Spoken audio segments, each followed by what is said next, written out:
title of our lecture today is Blood Groups and Blood Types. That is the objectives present in our lecture today. List the various types of blood groups, the RBC surface antigen A or B, which detect the blood grouping. The plasma contains antibodies, and this help in the determination of blood group. Distribution of blood groups in the Omani population. Describe the importance of rhesus blood group. Define the term Rh incompatibility. Define the term mismatched transfusion. Explain the terms of blood grouping and cross-matching. Define the transfusion hazards. What is the blood group, or what is your blood group? The red blood cells decide your blood group type. That is related to inherited substances on the surface of the red blood cells called antigens or agglutinogens. Called what? Antigens or agglutinogens. That means that, for example, we have the RBCs, and that is the cell membrane of the RBCs. Over the cell membrane of the RBCs, we have something which is called the antigen or the agglutinogen, and this antigen or agglutinogen is detected by the inheritance. And these agglutinogens in the form of carbohydrates, glycoproteins, and glycolipids. The genes responsible for each blood group code for a particular enzyme as a transferase enzyme that's responsible for the antigen synthesis. The antigen or the agglutinogen synthesis is dependent on a particular enzyme which is called the transferase enzyme.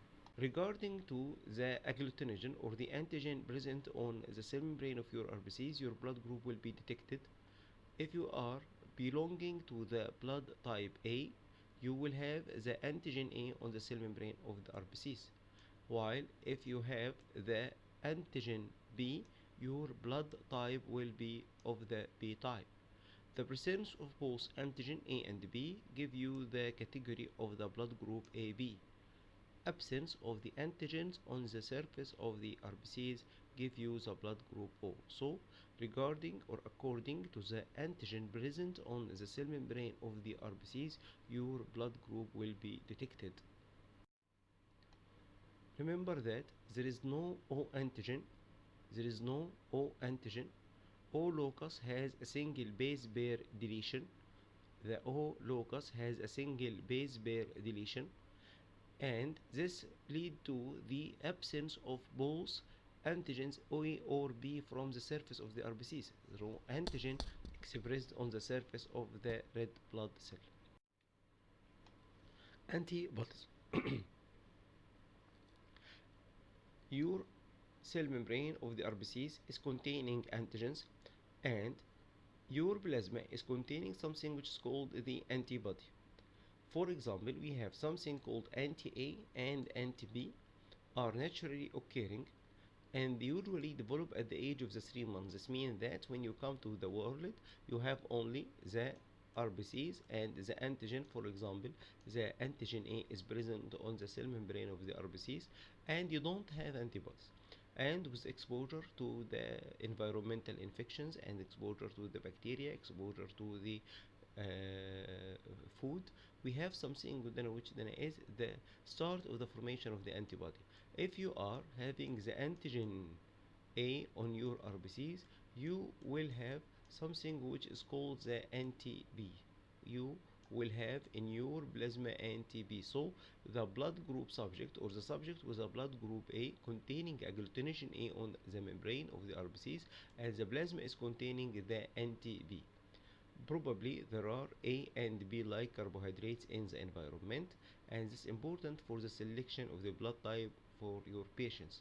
That is the shape of the RBCs. If we mix the membrane of the RBCs or the antigen of the RBCs with the specific antibodies, we will go to something which is called agglutination. For example, that is antigen A and that is anti-A. What's going? We have something which is called antigen antibody reaction, and this will produce agglutination of the RBCs followed by hemolysis. Agglutination of RBCs followed by hemolysis. So in the subject with blood group A, the antigen is A and the anti present is anti-B. The antigen is A and the antibody present is the anti-B. Group B, the surface of the RBCs containing the agglutinogen B antigen, and the plasma is containing the antibody which is anti-A. If you are belonging to the blood group AB, you will have both antigens on the membrane but no antibodies in your plasma. While if you have the blood group O, there is absence of antigen from the surface membrane of the RBCs and the plasma is containing both types of antibodies. No antigens and the plasma is containing both.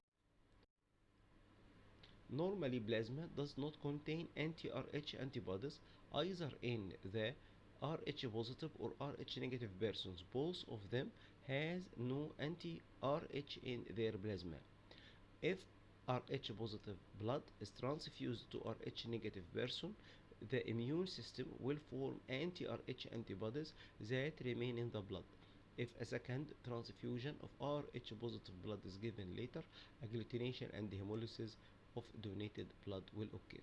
So again, normally the plasma of Rh positive or Rh negative individual do not contain anti-Rh.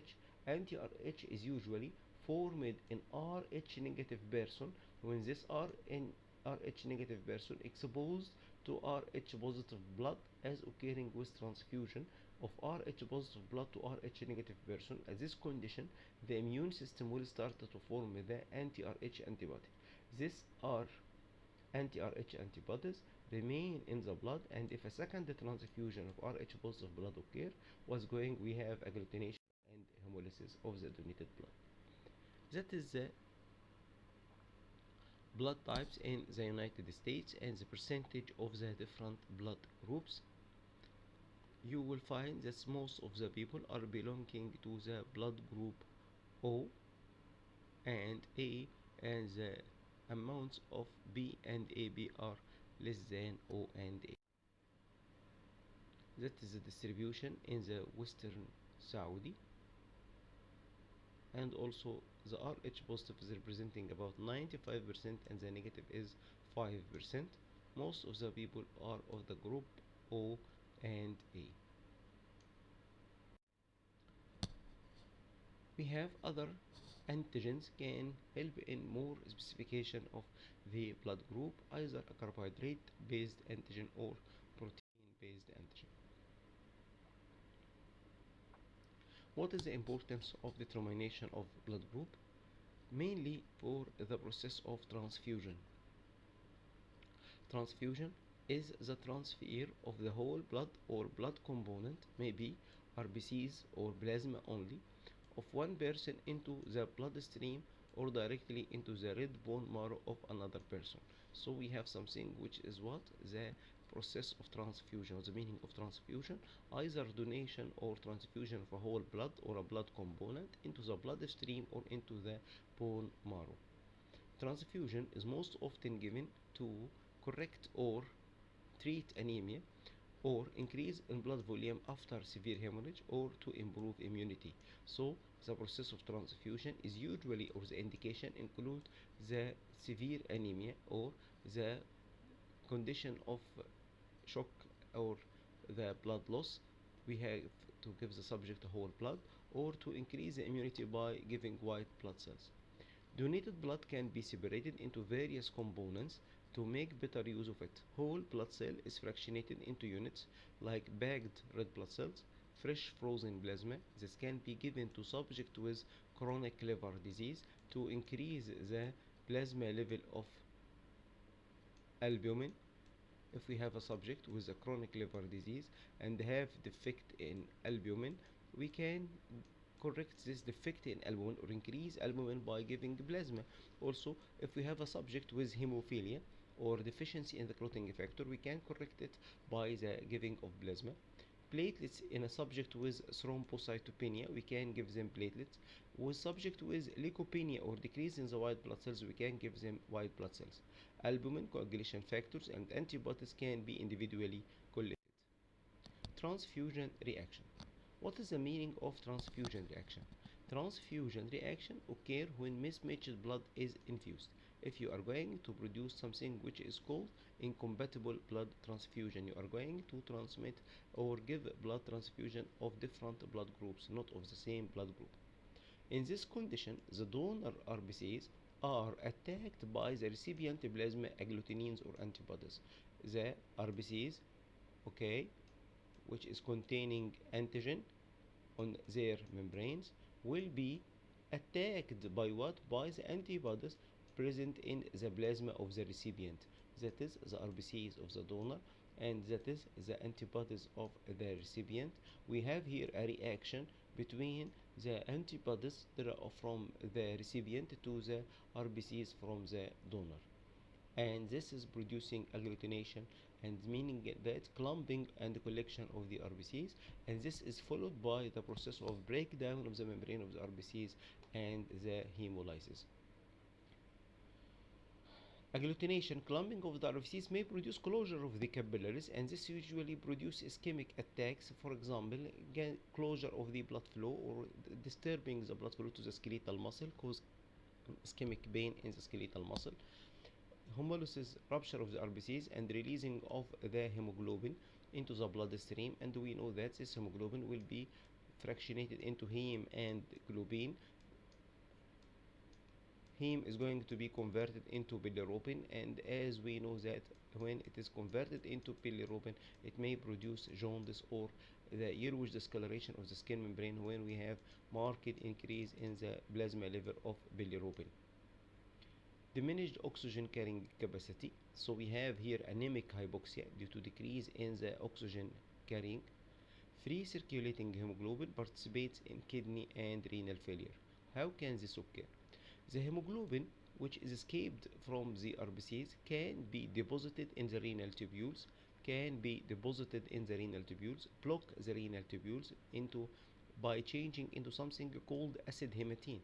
The hemoglobin is converted by the acidity of urine into something called acid hematine, and this acid hematine can block the renal tubules, and it produce something which is called acute renal shutdown. RH incompatibility. The most common problem with RH incompatibility is the hemolytic disease of the newborn. What is the meaning of the hemolytic disease of the newborn? In the condition of hemolytic disease of the newborn,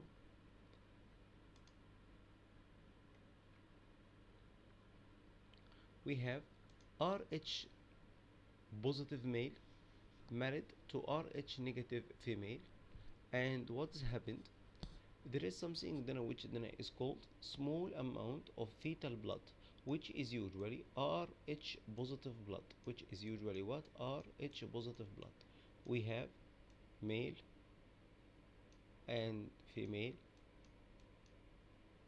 The male is RH positive, married to RH negative female, and according to the process of inheritance, usually the fetus is RH positive, and when he is RH positive, what's going during the process of delivery with the separation of the placenta, some of the RH positive blood is going to pass to the maternal circulation during the process of delivery, and this will stimulate the immune system of the mother to form the anti-RH.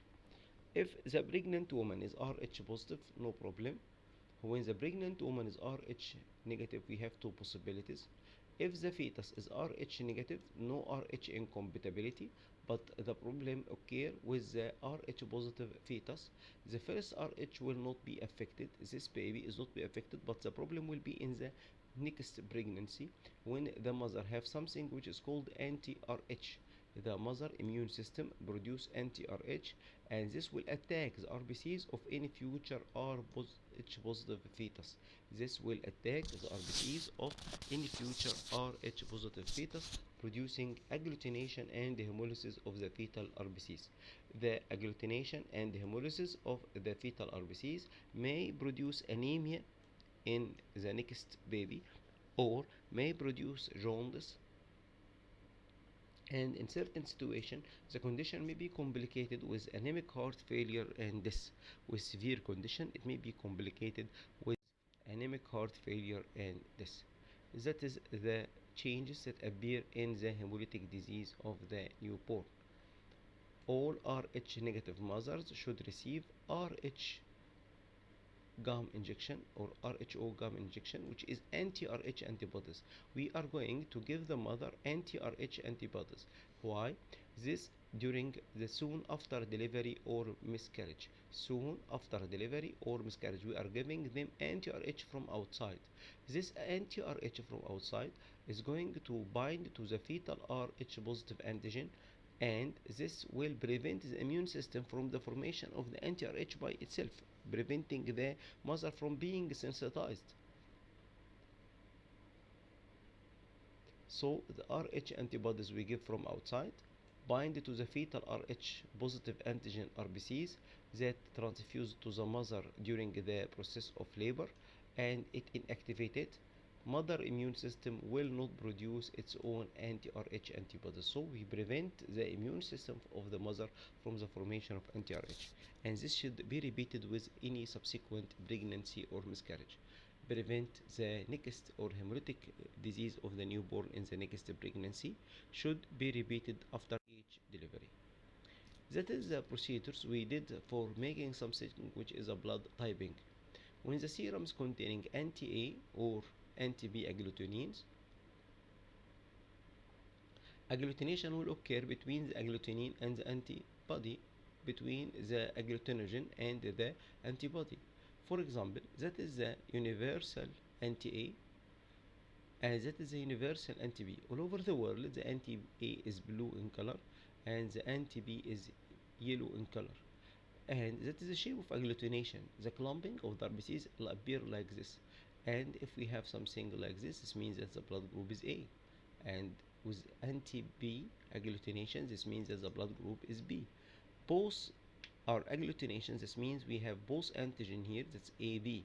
No agglutination at all means that it is a blood group O. What is the meaning of cross-matching?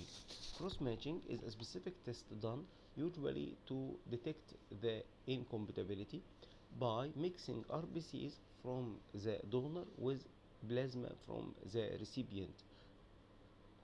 And after mixing the RBCs from the donor and the plasma from the recipient to see if there is any agglutination or no, this will help in more prevention of the transfusion reaction. So usually we make the cross-matching test to prevent the process of incompatible blood transfusion by mixing donor's red blood cells with the plasma of the recipient before the transfusion to decrease the complication of incompatible blood transfusion.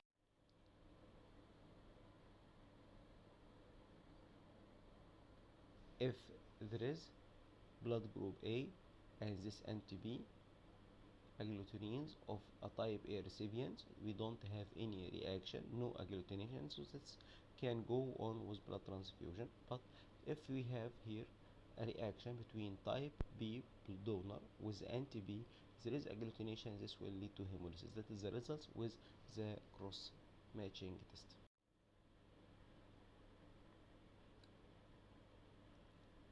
Mismatched transfusion usually produce hemolysis.